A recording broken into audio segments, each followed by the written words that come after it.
오늘 우리에게 주시는 하나님의 말씀은 시편 128편 1절에서 6절까지의 말씀입니다. 주님을 경외하며 주님의 명에 따라 사는 사람은 그 어느 누구나 복을 받는다. 내 손으로 일한 만큼 내가 먹으니 이것이 복이요 은혜이다. 내 집 안방에 있는 내 아내는 열매를 많이 맺는 포도나무와 같고 내 상에 둘러앉은 내 아이들은 올리브 나무의 묘목과도 같다. 주님을 경외하는 사람은 이와 같이 복을 받는다. 주님께서 시온에서 너에게 복을 내리시기를 빈다. 평생토록 너는 예루살렘이 받은 은총을 보면서 살게 될 것이다. 아들, 딸, 손자, 손녀 보면서 오래오래 살 것이다. 이스라엘의 평화가 깃들기를. 오늘 시편 128편 설교로 일단 시편 설교를 마무리하고 내년 연초에는 골로새서를 가지고 주일마다 은혜를 받으려고 하고 그 이후에 이제 시편을 다 끝내도록 하겠습니다. 이 시편 128편의 핵심 메시지는 우리 가정을 향하여 주시는 하나님의 축복입니다. 여러분의 가정이 정말 하나님이 주시는 복을 받으시기를 축복합니다. 하나님은 여러분의 가정을 중요하게 생각합니다. 그래서 여러분의 가정에 복을 주시겠다고 하는 거죠. 근데 여러분들도 여러분의 가정을 중요하게 여겨야 합니다. 하나님이 복을 주시는 것만 생각하면 안 됩니다. 여러분 스스로가 가정이 중요하다고 생각하지 않으면 하나님도 어떻게 복을 주실 수가 없습니다. 안타깝게도 가정이 중요한 건 다 알지만 실제로 가정의 행복을 위해서 대부분 살지 않습니다. 너무 바쁘다고 직장과 일터 때문에 공부 때문에 여러 가지 사회적인 일들 때문에 오히려 가정을 다 내팽개쳐 버리는 이들도 많습니다. 결국은 피눈물 나는 고통을 겪습니다. 가정의 어려움 때문에. 가정이 행복하면 어지간한 어려움 다 이겨냅니다. 그런데 가정이 무너지면 아무리 돈을 많이 벌었고 세상에서 성공했어도 그 인생은 무너져 버립니다. 그러니까 가정의 행복, 가정의 복은 너무너무 중요한 것입니다. 도대체 어떤 게 가정의 복인가? 시편 128편 2절부터 6절까지의 4가지 복을 이야기하십니다. 2절에 보면은 수고한 대로 먹는 복을 말씀하셨어요. 일터와 직장의 복을 주신다는 거죠. 두 번째 3절에서는 부부 사이에, 부모와 자녀 사이에 아주 화목하고 사랑이 넘치는 것을 말씀하셨고, 그리고 5절에 보면 하나님의 은혜가 예배드리고 말씀을 통하여 주시는 하나님의 은혜가 가정에 충만한 것을 말씀하셨고, 6절에 보면은 오래오래 살면서 손자 손녀까지 보면서 장수하는 복을 말씀하셨습니다. 자, 여러분의 가정에 이 4가지 복이 다 있는지를 한번 살펴보는 것도 중요하죠. 우리 가정은 정말 복이 있나 하는. 근데 이 시편 128편의 중요한 핵심은, 메시지의 핵심은 이런 복을 도대체 누가 받을 수 있느냐 하는 것입니다. 이런 가정의 복을 받을 자가 도대체 누구냐 하는. 그러면서 1절과 4절에서 하나님을 경외하고 하나님의 말씀대로 사는 사람이라고 말씀합니다. 1절에 주님을 경외하며 주님의 명에 따라 사는 사람은 그 어느 누구나 복을 받는다. 4절에 주님을 경외하는 사람은 이와 같이 복을 받는다. 열심히 가정의 행복을 위해서 사는 거 중요하지만 가정의 행복은 열심히 가정을 위해서 산다고 주어지는 게 아니고, 잘 살아보자고 싸우기까지 하는 가정도 있지만 그런다고 가정이 행복해지는 거 아니고, 우리 가정이 행복해지려면 하나님과의 관계가 바로 되어야 된다는 것입니다. 어떤 남편은 내가 그렇게 뼈 빠지게 일해서 이렇게 돈을 벌어 왔는데 집안꼴이 이게 뭐야? 그러는 사람도 있고, 어떤 아내는 왜 내 말을 안 듣는 거예요? 내가 한두 번 말한 것도 아니잖아요. 왜 내게 귀를 기울이지 않아요? 하면서 싸우는 이들도 있습니다. 다 잘 살아보자는 거죠.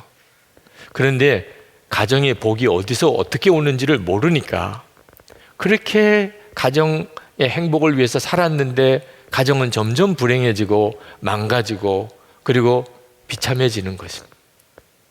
중요한 핵심은 하나님을 경외하고 하나님의 말씀대로 살았느냐 하는 것입니다.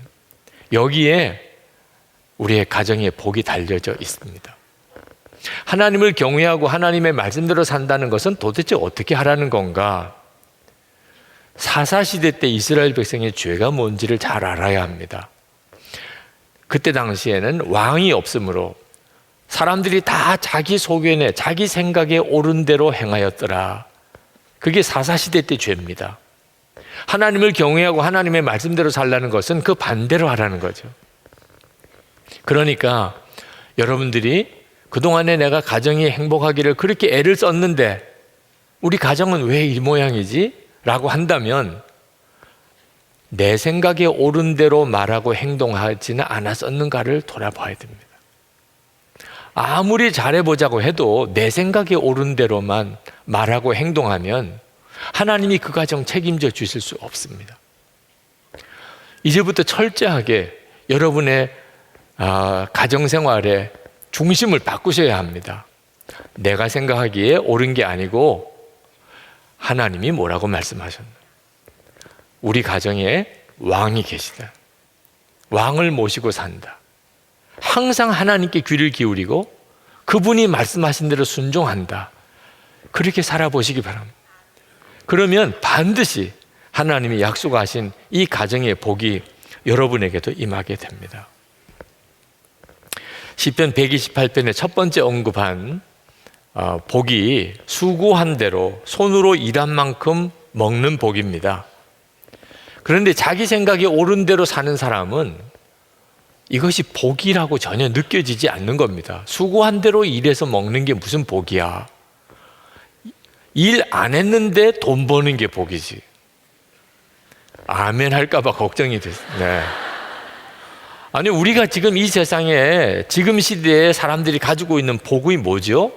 일확천금을 얻는 겁니다. 횡재를 하는 겁니다. 네. 그게 복이지. 그래서 돈을 조금이라도 벌면 무슨 말이 툭 튀어나오죠? 이제 평생 놀고 먹어도 되겠네. 놀고 먹는 게 복이라고 생각하는 거예요. 이건 무서운 타락입니다. 그래서 우리 사회에 온갖 범죄가 일어나고 그리고 점점 빈부의 격차가 심해지고 가정이 깨서 무너지는 것입니다. 생각을 해도 너무너무 잘못하고 있는 거예요. 미국 달라스 제1침례교회 담임 목사였던 A.W.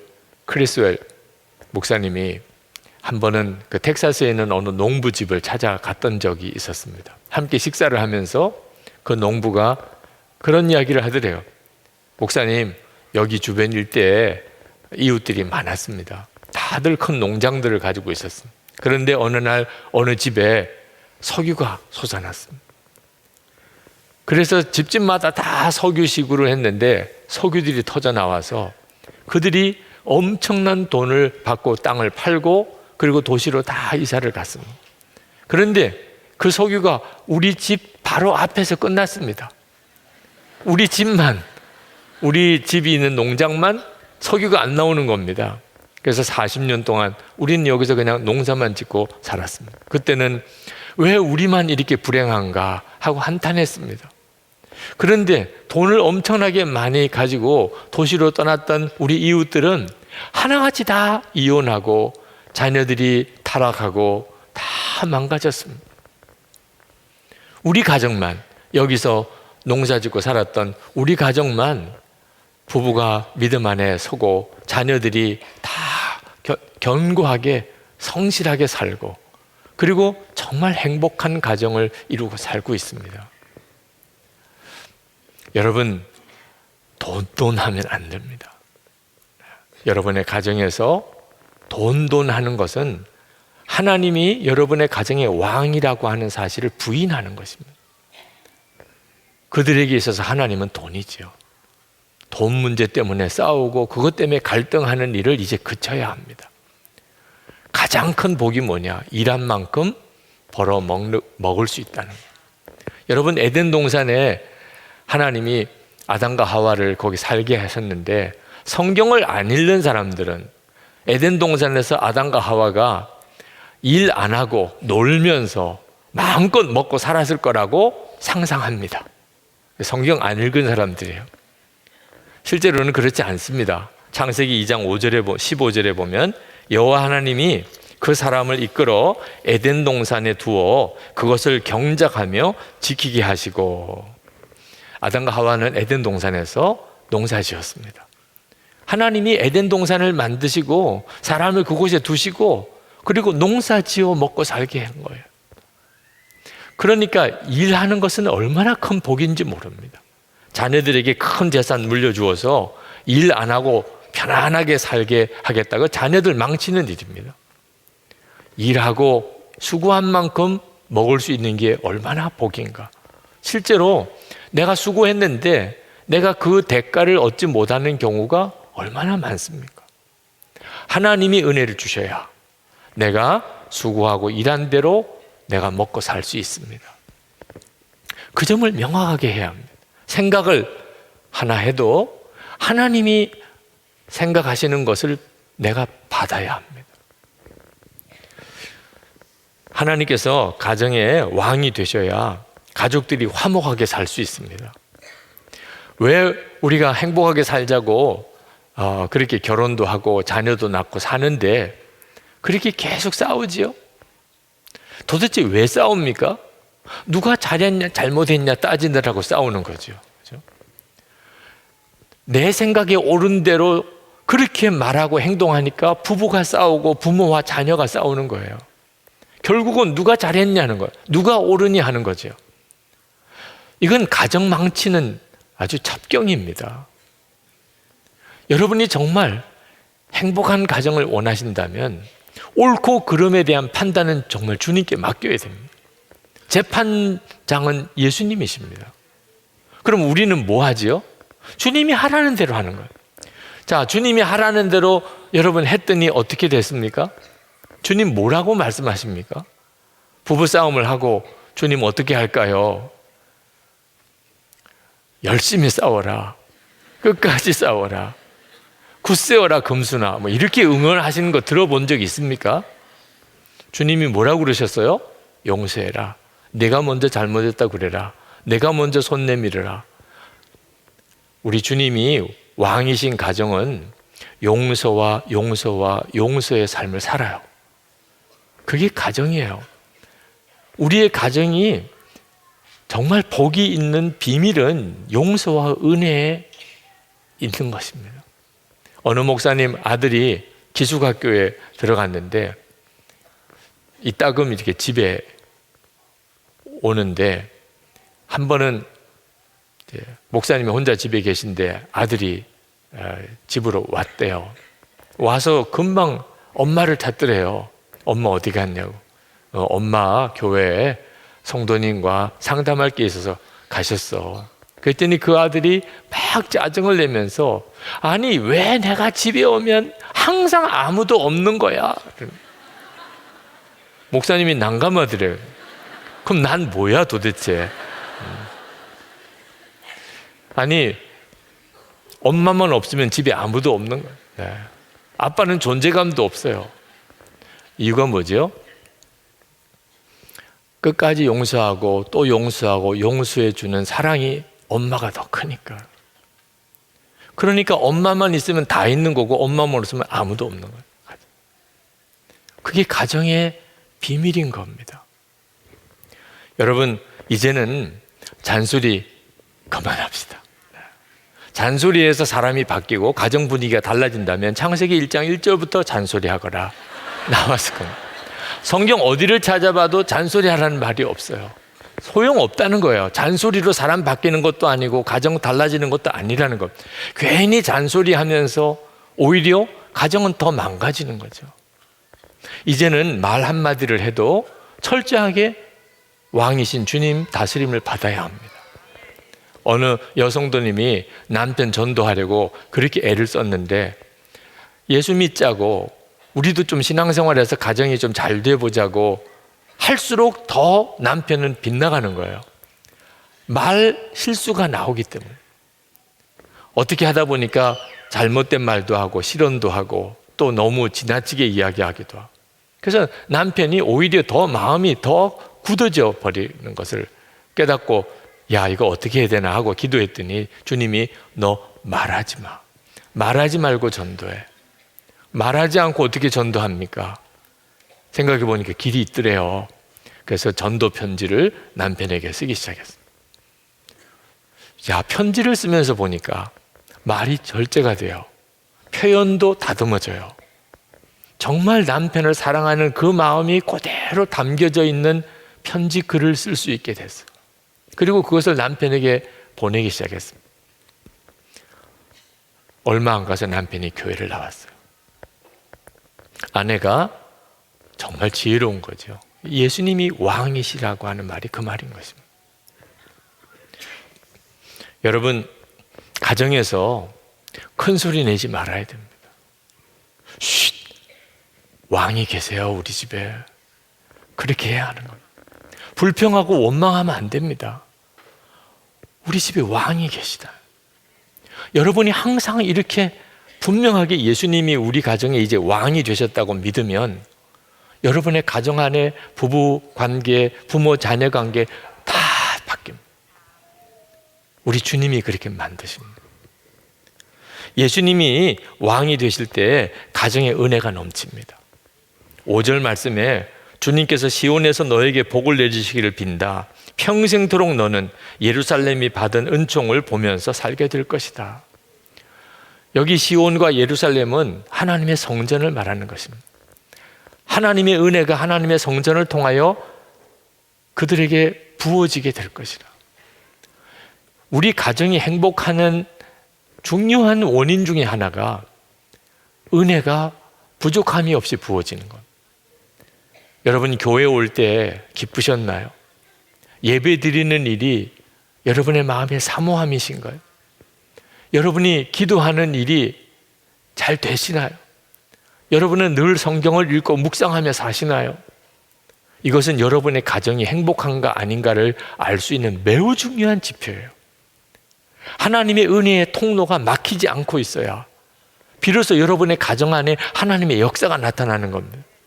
그런데 예배 드리는 게 무의미해요. 무미건조해요. 지루해요. 설교 듣는 것자에 기대감이 없어요.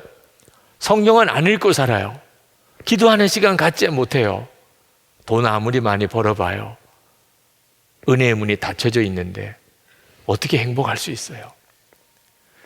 정말 정신 똑바로 차려서 여러분들의 삶 속에 은혜의 문이 열려 있는지를 살펴야 됩니다.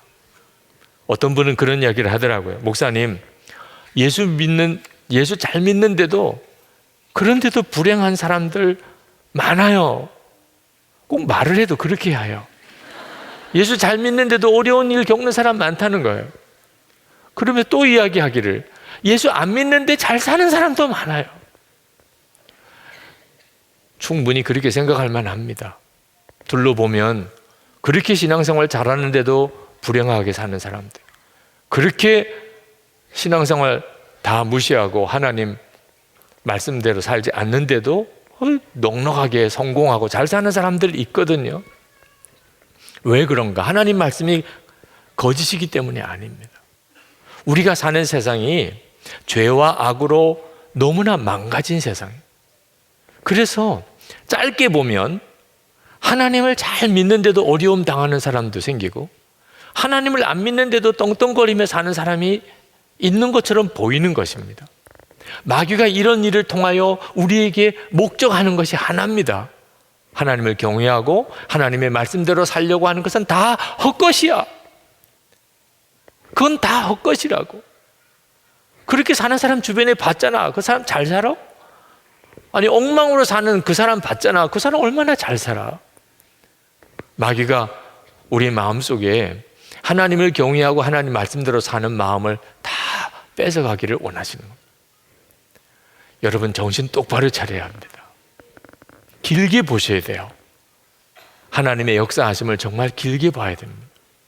여러분 130년 전 우리나라에 복음이 들어오기 전에 그때 우리나라가 어떤 형편이었는지 아십니까? 우상숭배, 귀신숭배가 말할 수 없이 심했습니다. 부패와 그리고 타락하는 사회였어요. 그러니까 나라도 잃어버린 거죠. 해나 달이나 별이나 또는 산이나 바다나 그런 걸 섬겼어요. 길 가다가 큰 나무나 돌을 보면 거기다가 제단을 쌓고 거기다가 절을 하고 복을 빌었습니다. 자기가 손으로 깎아 만든 그런 석상이나 조각을 가지고 그걸 신이라고 하고 섬겼다니까요. 그때는 대부분 다 그렇게 살았어요. 얼마나 귀신을 두려워했는지 아기를 낳아도 귀신이 해코지할까 봐 집 문 앞에다가 액땜을 하는 물건들을 걸어 놓아야 안심을 할 정도로 그렇게 살았다니까요. 그런데 지금은 얼마나 달라졌나요? 한 100여 년 세월 동안 여전히 우리 중에도 귀신을 섬기고 점치고 그런 이들이 있긴 합니다만 시대가 완전히 달라졌잖아요. 복음이 들어오고 교회가 부흥되면서 우리 국민들의 생각도 엄청 달라졌어요. 그리고 우리나라 처지가 달라졌잖아요. 정말 하나님을 경외하고 하나님의 말씀대로 살면 복을 받는가? 물론입니다. 여러분이 그 점에 대해서 분명한 확신을 가지고 있어야 합니다. 여러분이 항상 은혜의 문이 열려 있어야 한다는 것을 명심해야 됩니다. 어느 여성도님이 몸이 너무 아파서 남편이 퇴근에 들어오는데 나와보지도 못하고 알아 누워 있는데 남편이 아내가 그렇게 알아 누워 있는 걸 보고 아내 옆에 와서 머리에 손을 얹고 기도를 해주더래요. 그때 남편이 무슨 내용의 기도를 했는지 전혀 기억이 안 나지만 남편이 머리에 손을 얹는 순간부터 그렇게 눈물이 나더라. 그렇게 많이 울었어요. 생전 처음 남편이 자기 머리에 손을 얹고 기도해 준 날. 그리고 일어난 거죠. 은혜의 문이 열리면 그러면 가정 안에 놀라운 하나님의 은혜가 넘치게 됩니다. 어느 남자 성도님 사업하다가 예상치 못한 어려움이 겹쳐서 완전히 망해버렸어요. 빚 더미에 올랐어요. 극단적인 생각까지 했습니다. 그런데 그날부터 아내가 교회에 철야 기도를 가는 겁니다. 처음에는 그런가 보다 그랬는데 하루 이틀 아내가 매일 저녁에 교회 가서 철야하는 걸 보고 내가 정신 차려야 되겠다. 갑자기 그런 생각이 들대. 내가 이런 나약한 생각하면 안 되지. 그리고는 아내를 따라서 자기도 교회를 나왔습니다. 예배당에 아무도 없는 예배당에 군 두 내외가 그 예배당에 들어가서 기도하는데 뭐라고 설명할 수 없는 마음의 믿음이 생기는데 하나님이 계신 것과 자기를 사랑하시는 것과 자기는 절대로 이렇게 망할 게 아니라는 것이 믿어지더래요. 그리고 다시 일어난 거예요. 가정 안에 항상 하나님의 은혜가 열려 있도록 해야 합니다. 힘들고 어려우면 큰 소리로 찬송하고 그리고 함께 속회원들 집에 오시도록 해서 가정에서 함께 큰 소리로 성경 읽고 통성기도 해보세요. 가정의 영적인 분위기가 확 달라집니다. 그렇게 하면서 하나님이 우리 가정을 세우시는 것입니다. 하나님을 경외하는 것이 건강하고 장수하는 것과 무슨 관련이 있을까? 밀접한 관련이 있습니다. 저는 매일 성경 보고 그리고 기도하고 예수 동행 일기 쓰는 것만 아니고 운동도 열심히 합니다. 저는 별로 운동을 좋아하는 그런 스타일이 아닙니다. 그런데도 저는 성경 읽는 거나 기도하는 거나 예수 동행 일기 쓰는 수준으로 운동합니다. 주님이 그렇게 하라고 하시니까. 저는 기도하는 것도 운동하는 것도 다 똑같은 경건이라고 생각합니다. 제 건강을 저보다도 더 챙기시는 분이 주님이십니다. 여러분이 여러분을 더 챙길 것 같아요? 여러분 가족들이 여러분을 더 챙길 것 같아요? 참 사람이 이상합니다. 자기는 자기 자신에 대해서 너무나 무책임합니다. 그런데 가족들은 이렇게 해야 돼요, 저렇게 하세요, 그렇게 잔소리를 많이 하는 이유가 관심 있고 사랑하기 때문에 그렇잖아요. 먹는 거 보면 이 사람이 진짜 예수님이 왕이신 사람인지 아닌지 알 수 있어요. 먹고 싶으면 못 말리는 사람이 있어요. 주님도 못 말리는 사람. 주님은 분명히 어떤 것을 먹으라고도 하시고 먹지 말라고도 하십니다. 우리를 사랑하시니까. 그러니까 하나님을 경외하고 그리고 하나님의 말씀대로 살고 예수님이 정말 왕이신 것이 분명한 사람은 장수하게 돼 있어요. 건강하게 살게 돼 있습니다. 물론 오늘 이 본문의 말씀에 이 장수의 의미는 전쟁이 없는 평화를 이야기합니다. 이스라엘의 평화가 있기를.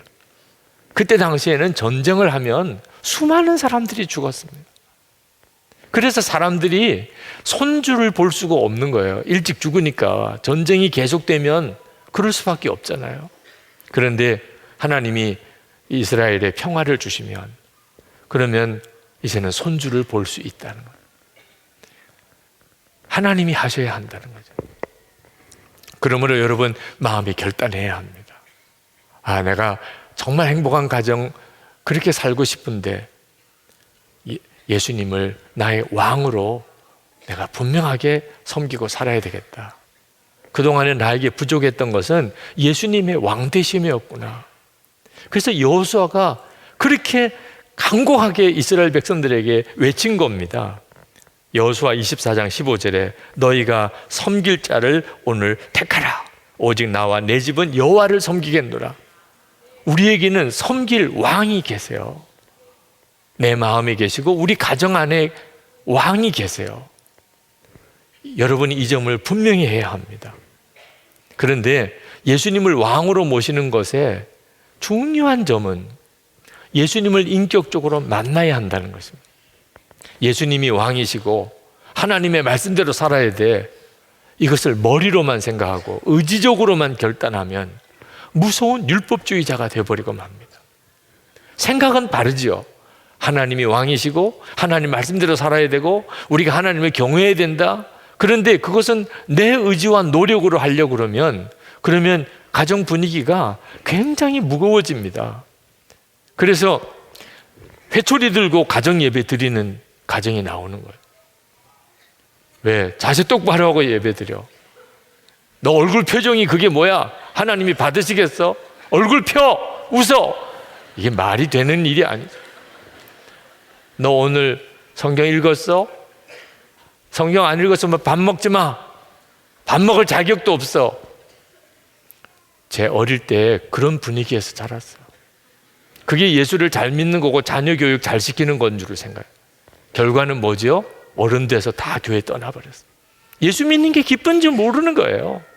예수 믿는 거는 너무 답답하고 너무 무섭고 너무 억눌리는 거죠. 하나님을 경외하고 하나님의 말씀대로 산다는 것을 이런 형태로 살라는 거 아니에요.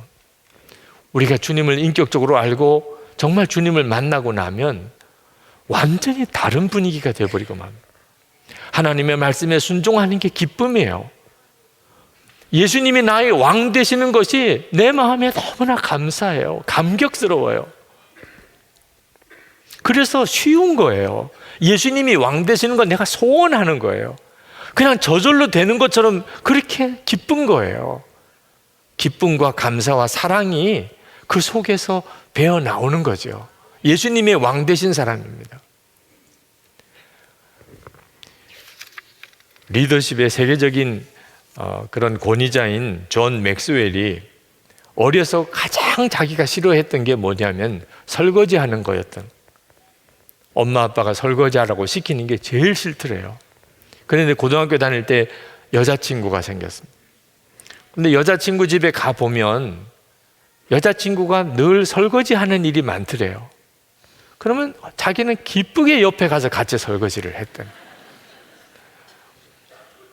사랑하는 마음이 생기면 싫은 게 다 의미가 달라집니다. 이건 정말 신비한 일이죠. 예수님이 우리의 왕이시라고 하는 것의 핵심은 사실은 예수님을 인격적으로 친밀히 아는 것에서부터 오는 것입니다. 그러면 주님이 하라고 하는 것은 다 기뻐요. 정말 기쁨으로 해요. 그러니 그 가정이 정말 행복한 거죠. 24시간 주님을 바라보시라 매일 일기까지 쓰면서 그렇게 주님과 동행하시라고 권해드리는 이유입니다. 제가 참 좋아했던 선배 목사님 중에 한 분이 50대 젊은 나이에 세상을 떠나신 분이 계십니다. 그분이 마지막 글을 남기신 것을 읽으면서 많은 생각을 했습니다. 그분이 이제 하나님 앞에 가시기 얼마 전에 갈라디아서 5장 22절 말씀으로 자신의 인생을 돌아보셨어요. 성령의 9가지 열매입니다. 나는 사랑의 열매를 맺었나? 자신이 없더래요. 나는 기쁨의 열매가 있나? 그것도 자신이 없더래요. 나는 정말 화목하게 살았나? 그러고 보니까 만나야 될 사람이 있더래요. 몸이 매우 위중한 상태라 병원에 계시는 때 사람들을 보내서 한 분 한 분 찾아와 달라고 부탁을 드리고, 그리고 찾아오면 용서해 주세요. 나를 용서해 주세요. 그렇게 교인들과 주변에 있는 목회자들과 화해하는 일을 하셨어요. 성령의 9가지 열매 중에 자신 있게 이거다, 나는 이 열매를 맺었다, 그렇게 말할 자신이 없더래요. 그게 너무 후회스럽더래요. 하나님, 제가 다시 일어나게 되면 저는 이제는 정말 사랑만 하며 살 겁니다. 기쁨으로 살 겁니다. 하나님께서 아니야, 너 이제 나에게 와야 돼, 그러시더라는 거죠. 그러면서 왜 내가 이렇게 열심히 목회도 했는데 열매는 하나도 없나? 이유를 알았다는 거예요. 요한복음 15장 4절 5절에 내 안에 거하라, 나도 너희 안에 거하리라. 너희가 내 안에, 내가 너희 안에 거하면 너희가 많은 열매를 맺을 것이라. 그거 하나를 못했다는 겁니다. 예수님 안에 거하는 것. 열심히 설교하고 열심히 목회하고 열심히 신방하고 교회 건축하느라고 열심히 애쓰고 헌신하고 수고했지만 주님 안에 거하는 것을 항상 점검하지 못했다는 거예요. 그래 지나오고 이제 하나님 앞에 갈 때가 됐는데 내 삶 속에서 열매는 없구나. 그런 안타까움을 글 속에서 그렇게 고백하시는 것을 읽었습니다. 예수님이 왕이시다. 내가 항상 예수님 안에 거하는 것과 같은 뜻입니다. 여러분, 후회 없이 사셔야 됩니다. 여러분의 가정 정말 복이 있으려면 여러분이 항상 예수님 안에 거하셔야 돼요. 예수님이 왕이셔야 합니다. 여러분 중에 이미 가정이 망가질 대로 망가지고 깨질 대로 깨져서 너무나 고통당하시는 분이 있으실 거예요. 어떤 분들은 사랑하는 가족들 다 떠나고 혼자 남아있는 분도 있을 겁니다. 그러나 포기하지 마세요. 여러분이 예수님 안에 거하고 예수님이 여러분의 마음의 왕이 되시면 우리 주님은 반드시 여러분들을 회복시키십니다. 약속하신 말씀이 여러분에게 그대로 성취되게 하십니다. 오늘 이 시간에 여러분에게 특별히 결단하는 시간을 좀 드리고 싶습니다. 주님이 마음에 그런 마음을 주십니다. 예수님이 정말 내 마음의 왕이시고 우리 가정의 왕이심을 분명히 하고 살겠습니다. 우리 가정에 왕이 계십니다. 그분의 판단이 가장 옳은 것입니다. 내 생각 옳은 거 다 내려놓고 왕 되시는 주님께만 귀 기울이고 순종하고 살겠습니다. 그렇게 결단하시는 분들, 자리에 일어나라고 하면 분위기 따라 또 일어날 분이 계실 것 같아요. 이 교회는 항상 설교 끝나고 일어나라 그래. 여러분, 정말 마음에 결단하시는 분, 정말 그렇게 살아야 되겠구나. 예수님이 내 마음과 우리 가정의 왕이시다. 주님, 오늘 이 시간부터 제가 분명하게 그렇게 살겠습니다. 말 한마디 해도, 내가 무슨 행동 하나를 해도 왕이신 주님 하라는 대로 하겠습니다. 그렇게 마음이 결단되시는 분들만 일어나십니다. 정말 그렇게 하시겠다. 예수님이 내게 왕이시고 우리 가정의 왕이시다. 주여, 그렇게 살게 해 주옵소서. 마음이 결단되시는 분들, 우리 기도하실 때 주께서 여러분들의 마음과 결심을 받으신 걸 믿습니다.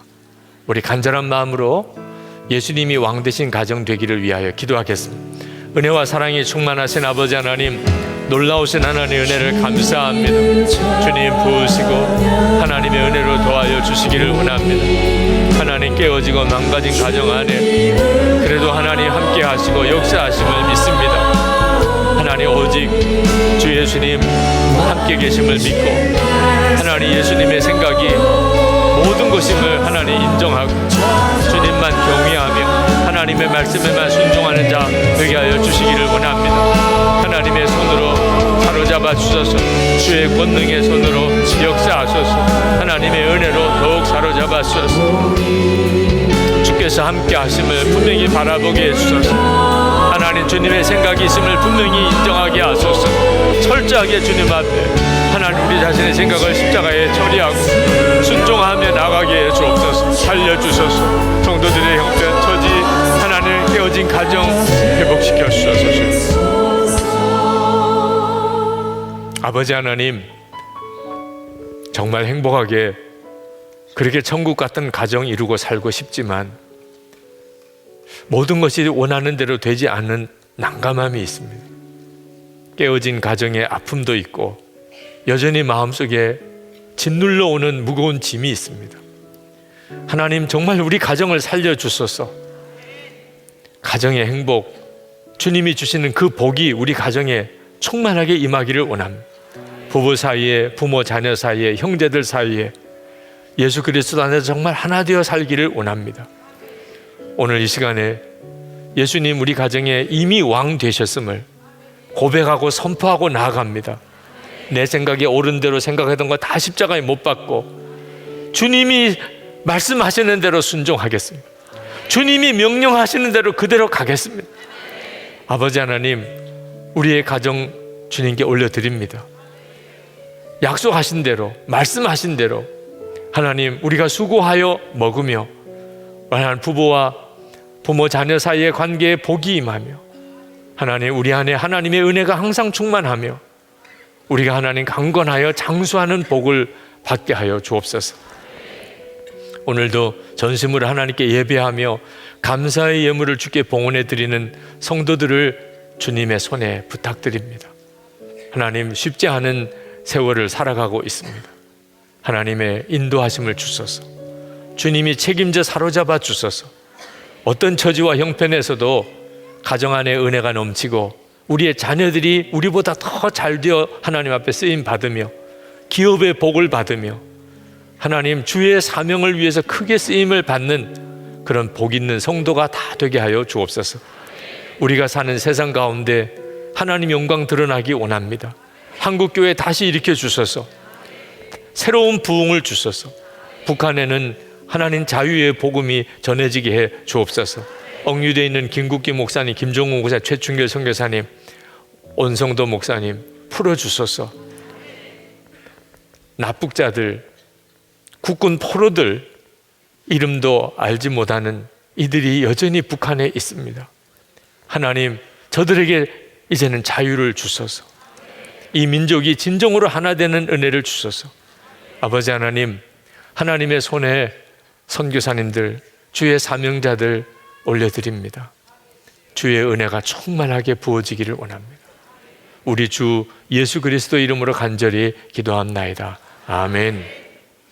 우리 다 일어나셔서 찬양하겠습니다.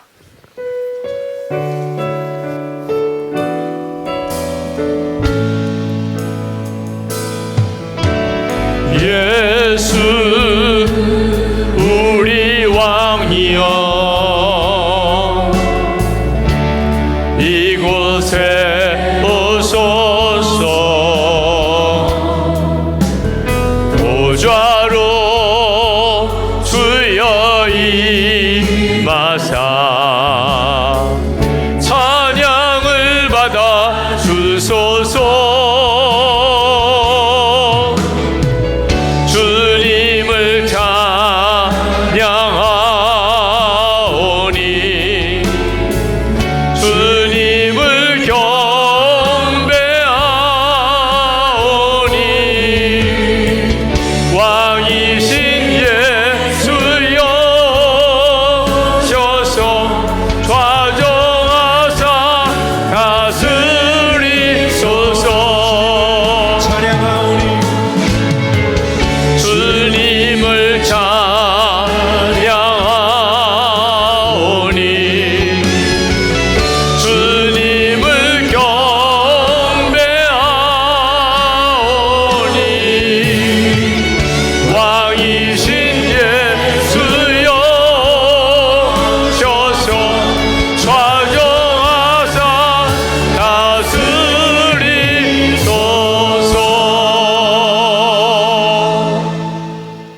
우리의 생명의 주 예수 그리스도의 은혜와 좋으신 아버지 하나님의 말할 수 없는 사랑하심과 지금도 우리와 함께 하시는 성령의 교통하심이 예배하고 돌아가는 모든 성도들과 함께 하시기를 축원하옵나이다. 아멘.